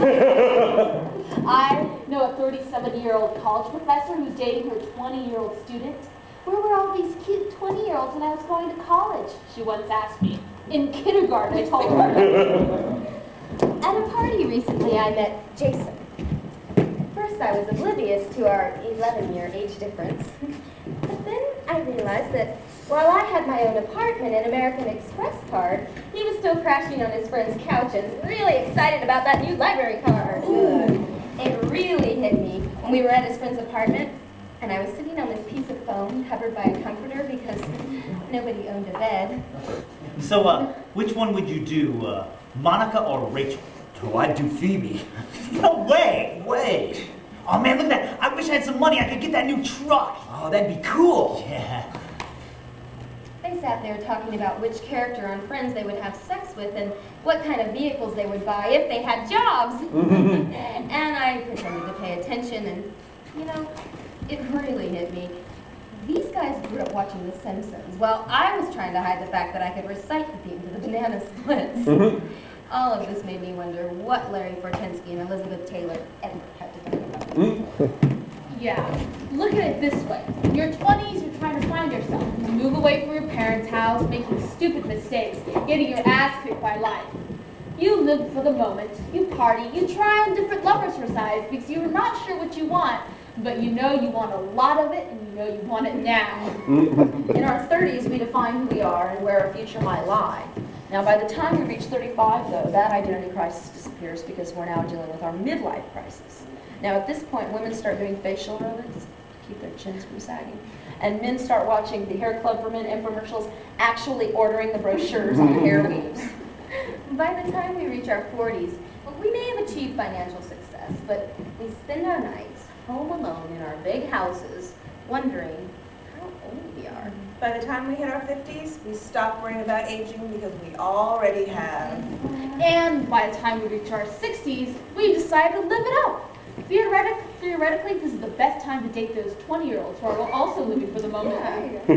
What evens out these chronological inequities is the fact that older women and younger men have something very unique to offer each other. Older women offer guidance, experience, and comfort, while the younger men offer innovation and playfulness. Yeah. They also have extra time to spend hanging out feeding us grapes while they massage our feet. The best part about being in our 30s is that we're sexually compatible with the sex-brave men in their early 20s. While men's testosterone level drops as they get older, women's hormones begin to rage. With this arrangement, the guys get a chance to learn the lessons of love, and the women get a chance to become the premature ejaculators. Okay, it's PMS night, no men allowed. As if any man in his right mind would want to attend. Hey, I've known many men that have begged me to let them come. Yeah, actually, I told a couple of guy friends about our little get-togethers, and they wanted to know. What goes on at these parties? I don't know, man, but I want to. You know, I bet you they sit around in lingerie, doing each other's hair. No, man, I see them sitting around trying each other's clothes on, seeing like teddies and marabou heels. No, I bet you they exchange recipes and listen to Katie Lang and Tori Amos. I use a speculum to examine each other's cervix. No. I picture a pornographic pajama party with a harem-like environment filled with hot and horny nipples that have been deprived of men for months. Well, I want to go. So do I. Sorry, guys, ladies only. Okay, Jen, I need some help with these rings here. All right, here's Jess, I'll let you finish this. You know, I think it's disgusting how men reduce us to sexual objects. Yeah. Hey girls, where did you want me to hang these Playgirl centerfolds? All over. Okay, good places to meet guys. Parties through friends. How about some bad places? Hitchhiking, BD clinics. Yeah. I wonder what guys talk about when they get together. Straight guys probably talk about baseball, boobs, and that guy in Virginia whose wife cut off his penis. Gay men probably sit around in lingerie and do each other's hair. Stop. You know, I remember the men in the 80s. They faked sensitivity to get us into bed. They pretended like they were kind, caring, Gloria Steinem fans. And they pretended to respect us. Ooh. Then, in the 90s, they just combined what they learned in the 80s with pretending that they want a relationship. Well, you know, now guys still act like they don't mind being monogamous and that they want a girlfriend. But I still end up getting pumped and dumped. Yeah.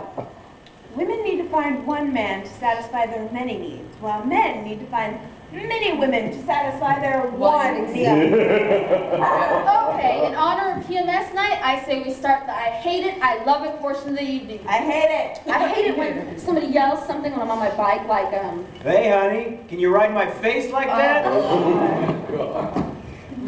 I love holding my boyfriend's penis while he's urinating. Oh, you're sick. I don't know why.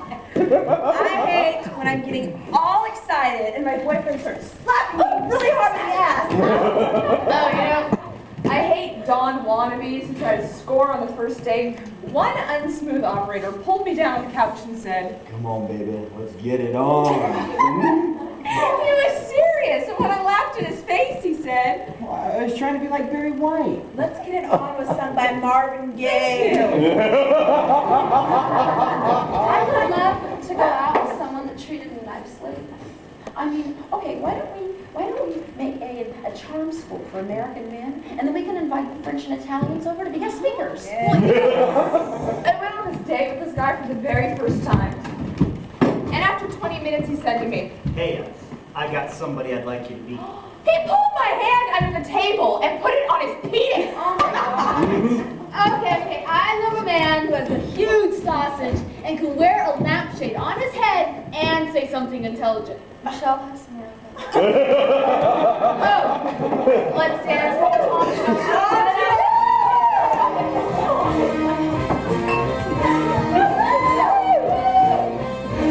Okay, second part. Here we go. Oh, a little early there for that. Oh, I gotta ask. Oh, you don't. All right. No, you go. You got. Go here.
Oh, baby, let me in there, my scabs!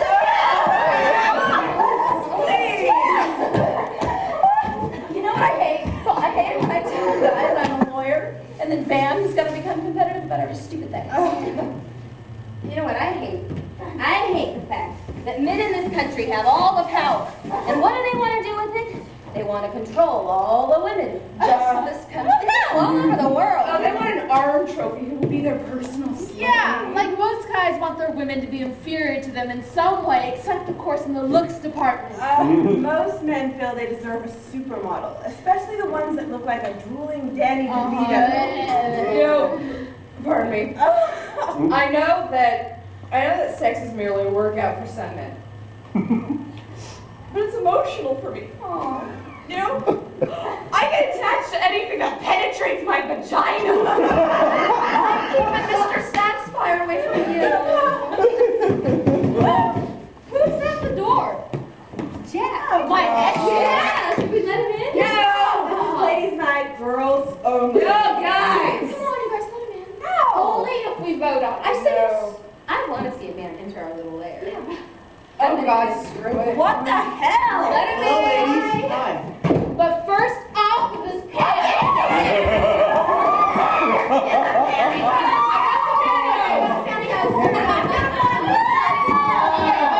Oh, come here, baby. Let's bring her All right. I think it's only... Hey, look at I think it's only fair that we do something nice for him now. How about a group massage? That sounds good. No. These hoes are a little uncomfortable. Feel our pain, Neil. I swear, the dreaded rooster. Pick up the rooster boy.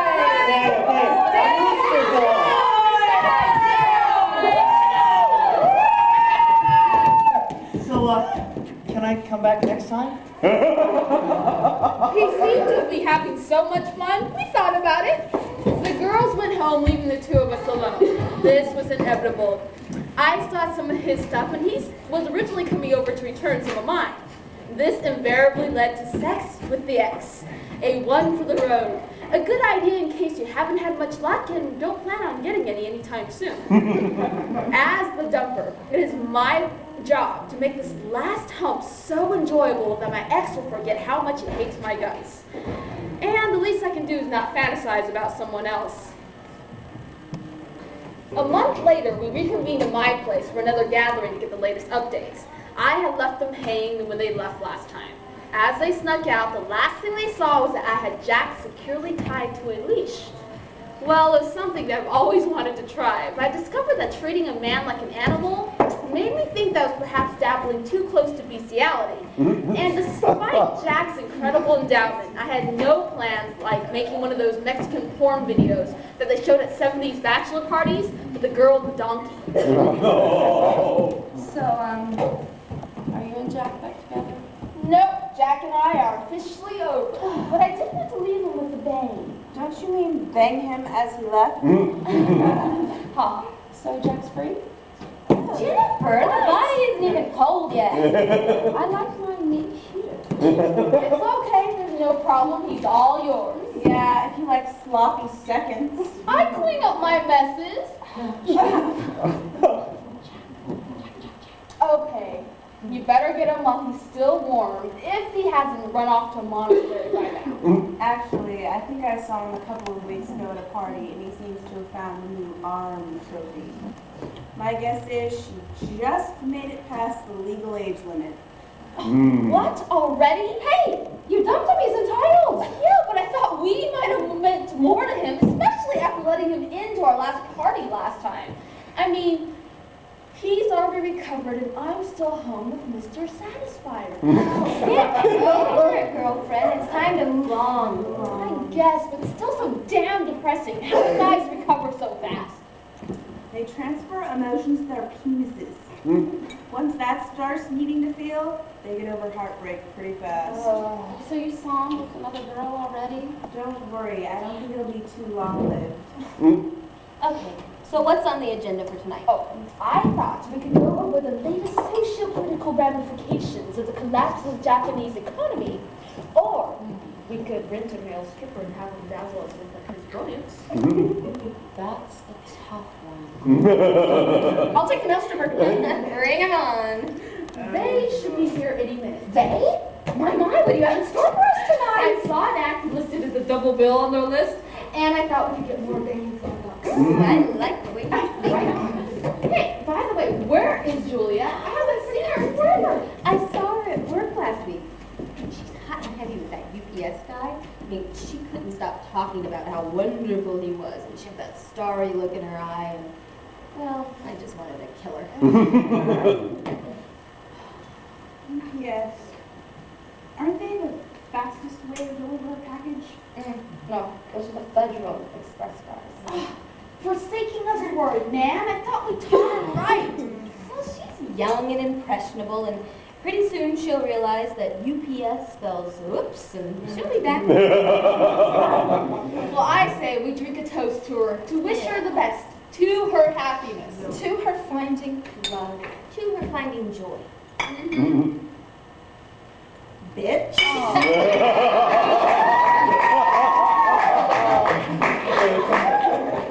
See, there are men out there that are not perpetually annoying ladies.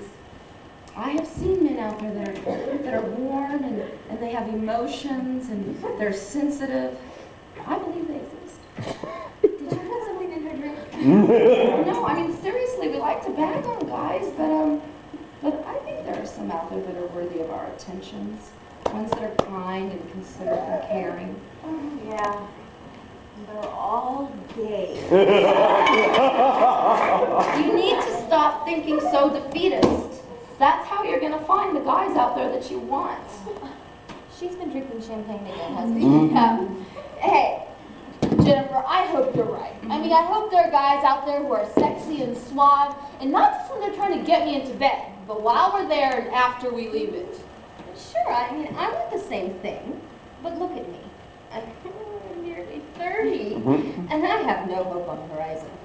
I mean, I think I'm an attractive woman with an incredible fashion sense. You know, I think So why is it that no one wants to take me up on my offer for more than one night at a time? I'm the oldest one here, and I still have my faith. Yep. Coupled with a healthy dose of alcohol. I think I'm gonna find the man. I look for the possibility on every date I go on. Some are great at the restaurant and then kill it on the drive home. Some make it to my bed and then kill it on the way out. Other guys make it further than that and then kill it the next week. Where is the stability? Maybe you set your standards too high. Hey, guys do. Why can't we? Maybe you need to just be a little bit more open-minded. I don't want to settle. I don't want to settle for some guy who has a few of the qualities that I'm looking for. And I want the dream. I want to be with the same man for the rest of my life. And what that means is I cannot settle for the next best thing. Right. I look at my friends who settled, and 3 months later they visit the big D and start looking for the next guy to settle for. Along the way, they start to collect kids like trading cards, and start to amass a litter, which they mingle with the other guy's litter, because he also settled for 2 or 3 choices along the way. And before you know it, you have the dysfunctional family circus. Okay. Okay. I'm not saying settle, but maybe you just need to stop being so damn choosy. I mean, you need to stop liking a guy because of the shape of his nose. Instead, you need to like him because of the shape of the personality. All right, look. I hate to sound shallow, but I will. That is what is needed here. Personality goes a long way. A very long way. But if I can't stand the way he looks or he repulses me physically, I cannot be with him. I mean, get him in the shower and then shave, put on some deodorant, go to the gym a few times a week, and then dazzle me with your sparkling personality. I mean, they want us in the perfect package, so why is it so terrible for us to want the same thing? Yeah. Well, I believe those men are out there, and I'm not giving up on I salute your spirit. And I hope you still remember all this when the champagne wears on. Where's my video camera when I need it? And I think you're going to need it about now. Okay.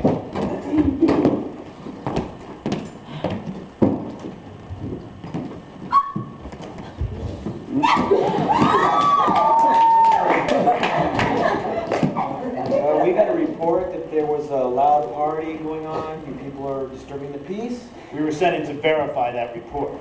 Now, if you ladies will stand back, we'll search the premises for the reports. Loud screaming going on.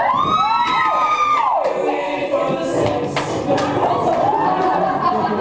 so the evening went.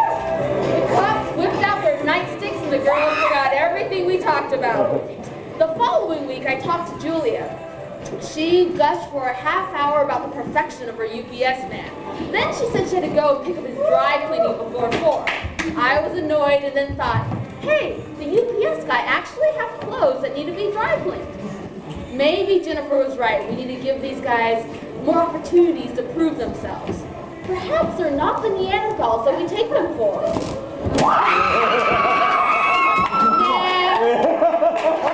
Yeah.